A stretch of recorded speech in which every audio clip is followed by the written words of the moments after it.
इस खबर को देखने के बाद पश्चिम बंगाल के जूनियर ट्रेनी डॉक्टर्स को सलाम करने का दिल कर सकता है आपका। उन तमाम जूनियर ट्रेनी डॉक्टर्स ने आंदोलन पर बैठे रहने का फैसला किया है और साथ में फैसला लिया है सविनय अवज्ञा आंदोलन का।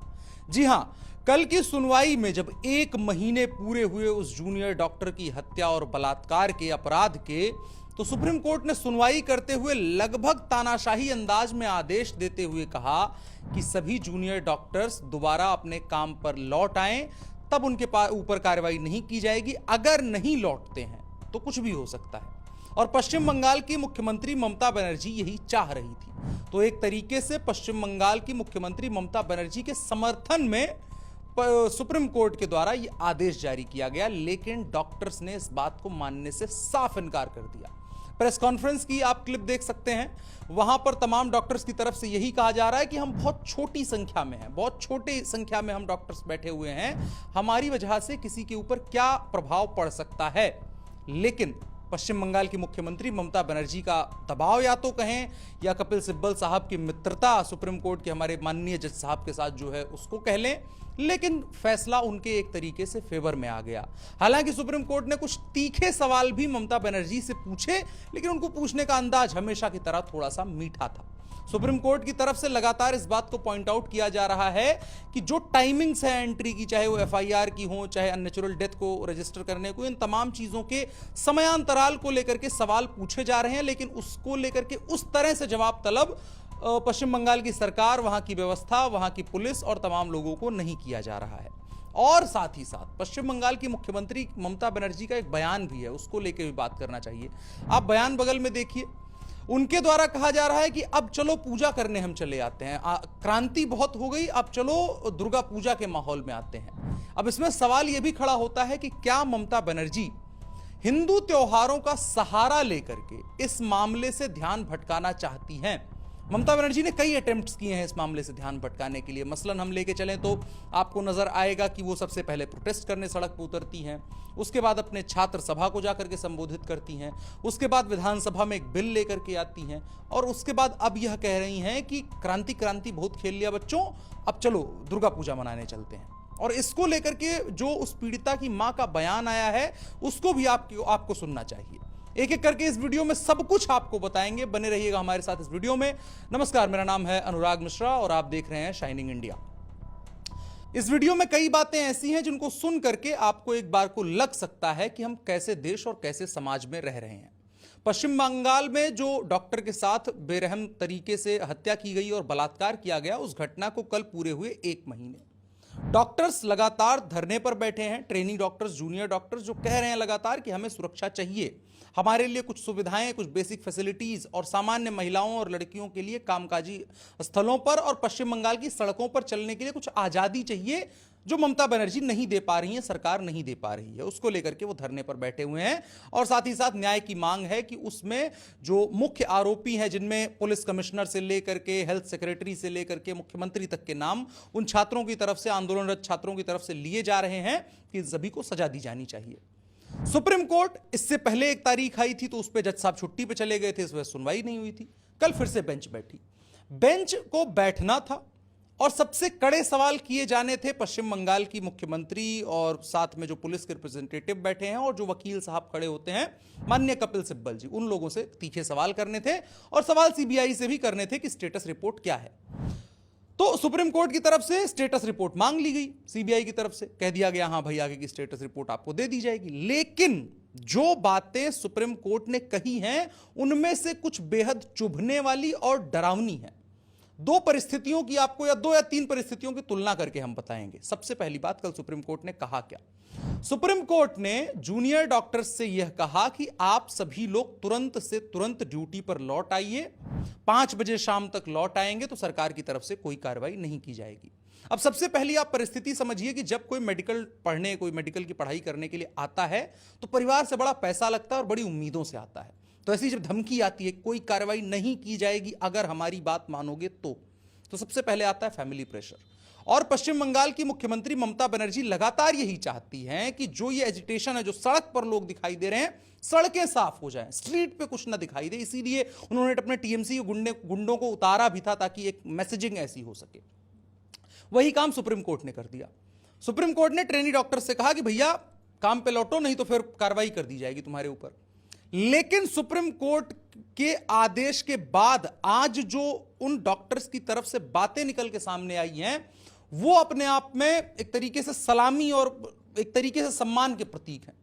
उन्होंने कहा कुछ भी कर लो, जब तक न्याय नहीं मिलेगा तब तक हम बैठे रहेंगे। और इंडियन मेडिकल एसोसिएशन पश्चिम बंगाल की तरफ से भी यह कह दिया गया है कि हमारा अनकंडीशनल समर्थन इन तमाम धरनारत जूनियर डॉक्टर्स के साथ में है। अब सुप्रीम कोर्ट की ये एक टिप्पणी हुई।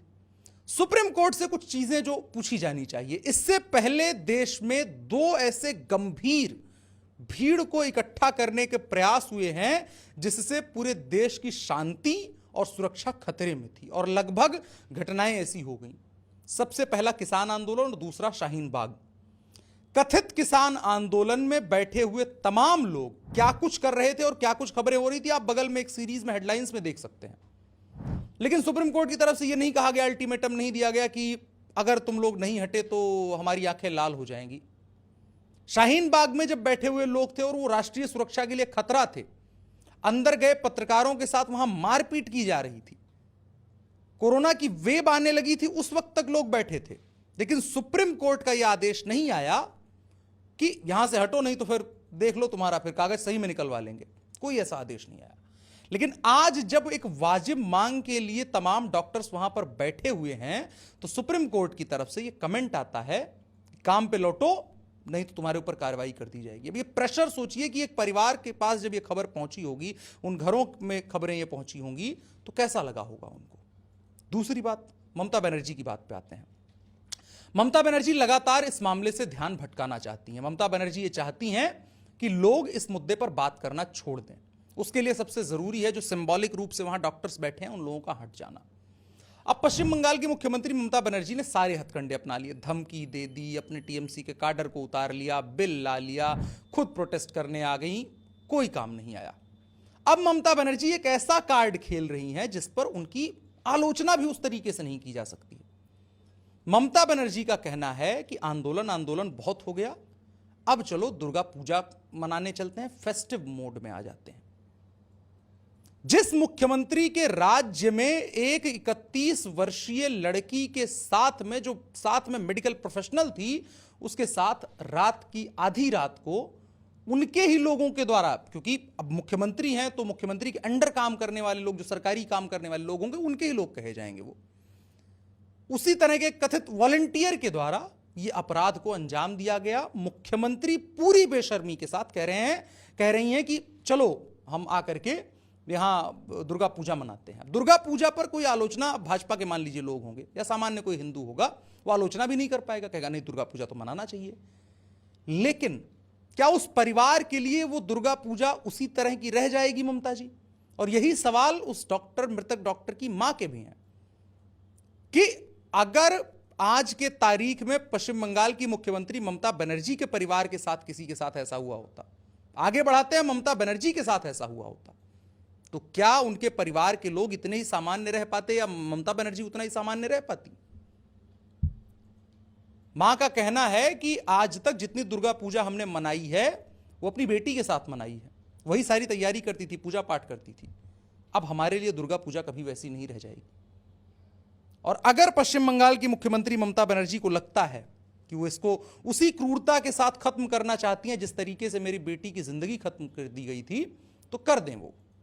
लेकिन ना डॉक्टर्स इस बात के लिए राजी हैं और ना परिवार इस बात के लिए राजी है, ना पूरे देश में रहने वाले तमाम लोग इस बात के लिए राजी हैं कि आज के तारीख में जब इतनी जघन्य अपराध हुआ है उसके बाद दुर्गा पूजा मनाने के लिए कोई कर ले। दुर्गा पूजा मनाई जाएगी, लेकिन मुख्यमंत्री का यह बयान देना इस बेशर्मी को दिखाता है कि उनके मन में कितनी चीजें चलती हैं। क्या मैं इस बात को बढ़ा करके पूछना चाहिए, वैसे कोई एंगल होता नहीं है, लेकिन फिर भी इस पर बात करनी चाहिए कि किसी अन्य समुदाय के किसी व्यक्ति के साथ में, किसी महिला के साथ में, किसी रोहिंग्या मुस्लिम के साथ में जो अवैध है भारत में, उनके साथ अगर ऐसा अपराध हुआ होता तो क्या ममता बनर्जी कह देती कि भाई चलो सेवैयां खाने का समय हो गया है या इफ्तारी का समय हो गया है, चलो बहुत सारे पकवान खाते हैं? क्या ममता बनर्जी इस बात को कहने की हिम्मत जुटा पाती?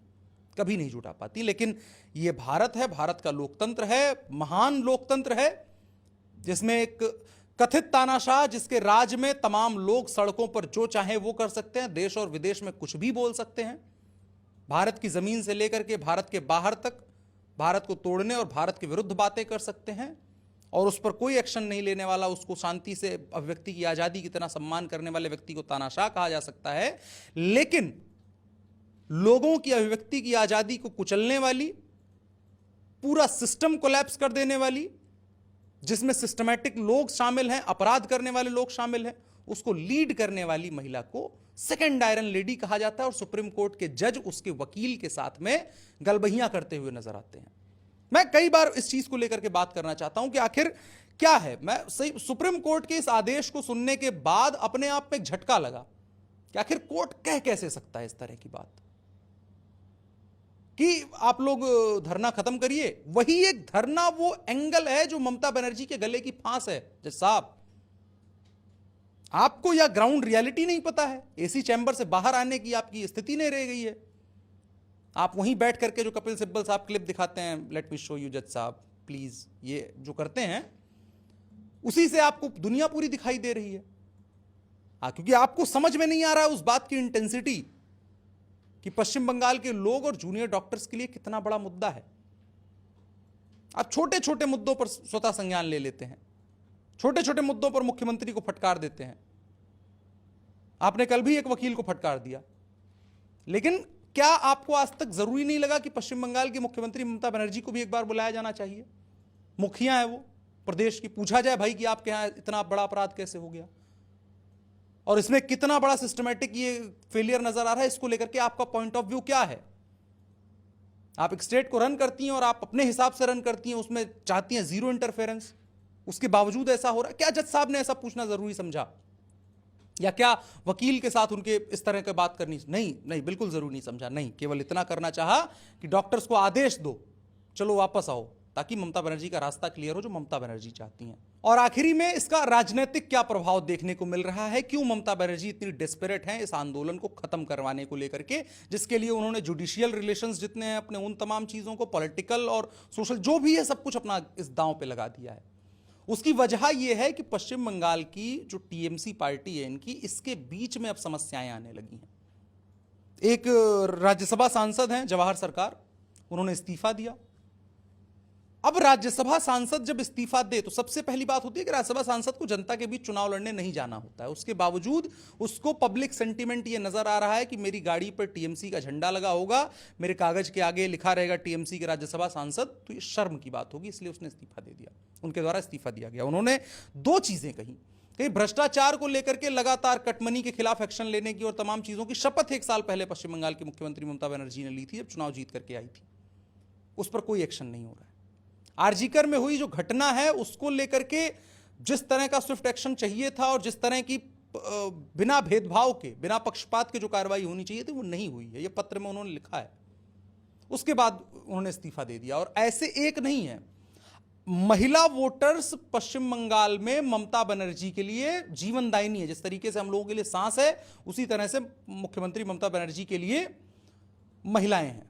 और जब एक महिला के साथ ऐसा अपराध हुआ और उसमें सीधे सीधे नाम या जो शामिल लोग आ रहे हैं वो ममता बनर्जी और ममता बनर्जी के एकदम आसपास के लोग हैं, उसको कून के लोग हैं, तो ममता बनर्जी की पार्टी का झंडा उठाने में एक समय फक्र महसूस करने वाले लोगों के बीच अब थोड़ा कंफ्यूजन आ रहा है कि कहीं ऐसा तो नहीं है कि महिला वोट जिसके सहारे पर हम आज तक एक तरफा जीत लेते आए हैं वो खिसकता हुआ नजर आ रहा है। और इसीलिए ममता बनर्जी को ये बात समझ में आ गई। बहुत वरिष्ठ राजनेता हैं वो, बहुत अच्छे से राजनीति उनको आती है।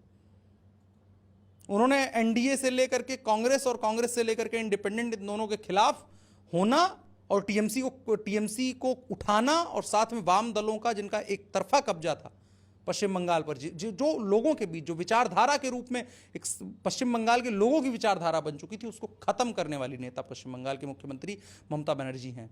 और उनको ये बात समझ में आ गई, इसीलिए वो चाहती हैं कि ये मुद्दा दबे, क्योंकि ये जितना खिंचता जाएगा उतना ममता बनर्जी से उन महिलाओं का वोट भी खिंचता चला जाएगा। इसीलिए ममता बनर्जी चाहती हैं कि सड़क से ये लोग हट जाएं, लोगों की विजिबिलिटी कम हो, मीडिया कवरेज इस पे कम होती चली जाए, बात होना कम हो जाए, और इसीलिए अब जुडिशियल रिलेशंस और तमाम रिश्तों का सहारा लेकर के ममता बनर्जी सुप्रीम कोर्ट से आदेश लेकर के आ रही हैं। लेकिन सलाम उन डॉक्टर्स को जिन्होंने इस आदेश को मानने से इनकार किया है। गांधी का देश है, सविनय अवज्ञा करने वाले लोगों का देश है, और आज की तारीख में भी अगर गांधी पूजनीय है सुप्रीम कोर्ट के लिए, तो इन तमाम डॉक्टर्स पर कोई भी कार्रवाई नहीं की जानी चाहिए, क्योंकि भारत के मूल में यह है। फिलहाल के लिए इतना ही। मेरा नाम अनुराग मिश्रा है, आप शाइनिंग इंडिया देख रहे थे। धन्यवाद।